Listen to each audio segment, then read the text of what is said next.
પાર્થિવજી, એક Godrej consumer product જો આજે થોડુંક એક બોલિશ આપણને રિપોર્ટ આવતો જોવા મળ્યો છે, પરંતુ ગયા અઠવાડિયે એમણે જે એફએમસી પ્રી ક્વાર્ટર અપડેટ Q3ની આપતું દેખાયું, એને લઈને થોડીક આપણને ચિંતા અહીંયાથી આ કંપનીની અંદર ચોક્કસથી બની રહી છે. જે પામ તેલના ભાવ વધ્યા છે, સાબુની અંદરના જે વોલ્યુમ્સ એમના ઘટ્યા છે, એને લઈને એક મોટી અસર આપણને ગયા અઠવાડિયે આવતી જોવા મળી. તમને લાગે છે કે આ જે એક ચિંતા છે એ માત્ર ગોદરેજ કન્ઝ્યુમર પ્રોડક્ટ પૂરતી સીમિત રહેશે? કારણ કે આ સમાચારને પગલે આપણે HUL છે, નેસ્લે છે, એ બધી કંપનીઓમાં પણ થોડો ઘણો ઘટાડો આવતો જોવા મળ્યો હતો ગયા અઠવાડિયે.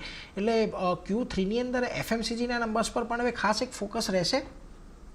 Yes, definitely. FMCG will become an important sector કારણ કે ખાસ કરીને અત્યાર સુધી આઈ થિંક આપણે એવું એક્સપેક્ટ કરતા હતા કે Q2 સુધી જે FMCG ની અંદર જે કન્ઝ્યુમર સ્લોડાઉન છે એ ત્યાં સુધી સીમિત રહે, પણ ક્યાં ને ક્યાંક આઈ થિંક થોડા ટ્રેન્ડ જેવા દેખાઈ રહ્યા છે કે Q3 માં પણ થોડાક આઈ થિંક સ્લોડાઉનના સાઇન્સ છે. Of course it could B company centric, it will be very important to here the other companies અને બીજી બધી કંપનીઝ જ્યારે રિપોર્ટ કરે છે કે ગાઈડન્સ આપે છે ત્યારે જ આપણને ખ્યાલ આવશે કે how the industry is penning out. પણ મોર ઇમ્પોર્ટન્ટલી અમને એવું લાગી રહ્યું છે કે હજુ બી આ ઇન્ડસ્ટ્રીમાં થોડીક વીકનેસ છે. New I think consumer trends are evolving and changing, જે કદાચ ઇન્કમ્બન્ટ્સને પણ ઇમ્પેક્ટ કરી શકે.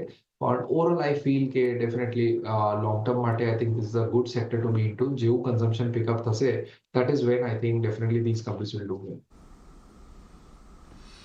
એટલે જો અત્યારે ખાસ કરીને ફોકસ આ બધી કંપનીઓ પર આપણે રાખતા રહીશું, ખાસ કરીને ગોદરેજ કન્ઝ્યુમર પ્રોડક્ટ કે જ્યાં આગળ આજની એક શરૂઆત આપણને પોઝિટિવિટી સાથે અહીંયાથી જોવા મળી છે, એટલે એના પર એક નજર રાખજો. પરંતુ જો આજના દિવસે જ્યાં આગળ રિયલ એસ્ટેટની અંદર એક સારી એવી તેજી આપણને જોવા મળી રહી છે, એમાંથી એક કાઉન્ટર પ્રેસ્ટીજ એસ્ટેટનું બની રહ્યું છે કે જ્યાં આગળ 3-3.5% એક શરૂઆતી ઉછાળો આપણને આવતો જોવા મળ્યો છે. અને આ કાઉન્ટરની અંદર આપણે જોયું છે કે જ્યારથી 50 દિવસની મૂવિંગ એવરેજનો એક સપોર્ટ લીધો છે, સારી એવી તેજી આવી છે. કિરણજી, એક નીચલા સ્તરેથી સારી એવી રિકવરી અને છેલ્લા 4-5 દિવસમાં સ્ટોક સારો એવો મજબૂત થયો છે. આજે પણ એક અપટિક સાથેની શરૂઆત છે. અહીંયા કયા લેવલ્સને ખાસ ફોકસમાં રાખશો? ઓવરઓલ રિયલ એસ્ટેટ સેક્ટરની અંદર તમે જોશો તો જે રીતનો મુવમેન્ટ આપણને દેખાઈ રહી છે એને લઈને પ્રેસ્ટીજ એસ્ટેટની જો વાત કરીએ તો એક અસેન્ડિંગ ટ્રાયેંગલ પેટર્ન અહીંયા બ્રેકઆઉટ દેખાઈ રહ્યું છે. સાથે સાથે તમે લોઅર ટાઈમ ફ્રેમ જોશો તો ત્યાં એક inverted and shoulder pattern breakout આપણને દેખાઈ રહ્યું હતું. 1720 થી 1800નું એક ક્લસ્ટર રેઝિસ્ટન્સ હતું જેને ક્રોસ નહોતું કરતું. હવે અત્યારે તમે જોશો તો 1821 ની આજુબાજુ ટ્રેડ કરે છે. તો કરંટ માર્કેટ પ્રાઇસથી યા કોઈ પણ ડીપ આવે છે લોંગ રેન્જ 1750 ની પોઝિશનલ સ્ટોપ લોસ તમે મેન્ટેન કરો, અને જે રીતના ચાર્ટ પેટર્ન છે 1900 સુધી જવાની ક્ષમતા આ કાઉન્ટર ધરાવી રહ્યું છે. તો ડેફિનેટલી બાય એન્ડ ડિપ્સ સલાહ રહેશે પ્રેસ્ટીજની અંદર. વાયોન ડિપ્સની સલાહ અહીંયા રહેશે ખાસ કરીને પ્રેસ્ટીજની અંદર, એટલે એના પર એક ફોકસ આપણે ખાસ કરીને રાખવાનું છે. પરંતુ જો અત્યારે આપણને અન્ય જે કંપનીઓ છે એમાં પણ એક ખરીદદારી અત્યારે આવતી દેખાઈ રહી છે. લોઢા જેવા કાઉન્ટર પણ અત્યારે 2.5% જેટલા વધતા દેખાયા છે. ઓબેરોય રિયલ્ટીમાં એક 2.25% તેજી આપણને આવતી જોવા મળી છે. અમિતજી, અહીંયાથી ખાસ કરીને તમને કશે એક પોઝિટિવિટી દેખાઈ રહી છે? મેક્રોટેક, ઓબેરોય રિયલ્ટી, અહીંયા કોઈ તમને લાગે છે તેજી આજના દિવસમાં થોડી કન્ટિન્યુ રહે તો કયા લેવલ્સ વોચ આઉટ કરશો? મોર એનર્જી લોંગની પોઝિશન ક્રિએટ કરવી હોય તો મને લાગે છે લોઢામાં એક એનર્જી અને ઓપરેટ રિયલ્ટી આ બે કાઉન્ટર એનર્જી સારા લાગી રહ્યા છે. આ બે કાઉન્ટરમાં લોંગની પોઝિશન ક્રિએટ કરી શકાય. જે હિસાબથી આપણે જોઈએ તો લોઢામાં અપસાઇડમાં મને લાગે છે 1540ના લેવલ સુધી જામ જગ્યા બનાવી શકે છે. સો લોંગની પોઝિશન ક્રિએટ કરી છે, જગ્યા બહુ જ મોટી એનર્જી રેન્જ જોવા મળી રહી છે આપણને. સો કરન્ટલી મને લાગે છે લોઢા અને ઓપરેટ રિયલ્ટી બે પોઝિટિવ ફ્રન્ટ પર છે, લોંગની પોઝિશન ક્રિએટ કરી શકાય. પોઝિટિવ ફ્રન્ટ પર છે, અહીંયાથી લોંગની પોઝિશન ક્રિએટ કરવી જોઈએ, એટલે એના પર એક ફોકસ તમે આજના દિવસે ખાસ રાખતા રહેજો. અહીંયાથી એક પોઝિટિવિટી તમને આવતી જોવા મળી શકે છે.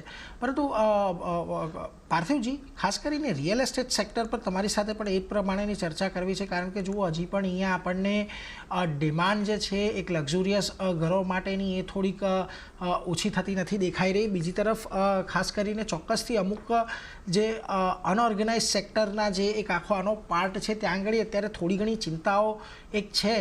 બીજી તરફ ગુજરાત જેવા રાજ્યની અંદર જંત્રીને લઈને પણ જે આપણે છેલ્લા ઘણા સમયથી એક સમાચાર જોઈ રહ્યા છે, એટલે એના પર પણ એક ફોકસ અહીંયાથી રાખવાનું છે. પરંતુ ઓવરઓલ જે રિયલ એસ્ટેટની અંદર પરફોર્મન્સ આપણે અત્યારે ડ્રાઈવ કરી રહ્યું છે, લાગે છે કે ફેબ્રુઆરી કે એના પછી જ્યારે પણ એક વ્યાજદર કાપ RBI તરફથી આપણને આવતો જોવા મળે જે એક અપેક્ષિત છે, તો પછી અહીંયા સેક્ટરમાં થોડુંક વધારે એક પુશ મળી શકે છે. સેક્ટર આઈ થિંક એક સારી સાયકલ ઓલરેડી બતાવી ચૂક્યું છે. our sense is કે આઈ થિંક ડેફિનેટલી આગળ જતા આ કંપનીઝમાં એક સ્ટેબલ પ્રી સેલ્સ ગ્રોથ જોવા મળશે અને I think it will be also geographically specific કારણ કે આપણે જાણીએ છીએ કે બેંગ્લોર ચેન્નાઈ હવે ઇવન અમદાવાદના પોકેટ્સમાં અને Mumbai I think these have done extremely well even નોર્થમાં ગુરગાંવ આઈ થિંક એ બધી ત્યાં real estate companies have done well પણ હમણાં concern is little on valuation તો એક બે ક્વાર્ટરનો આઈ થિંક પ્રી-સેલ્સ ડેટા જો ઇમ્પોર્ટન્ટ રહેશે to take a bet on these companies કારણ કે હમણાં આ વેલ્યુએશન્સની અંદર એન્ટ્રી પોઈન્ટ્સ બહુ કમ્ફર્ટિંગ નથી that is the only concern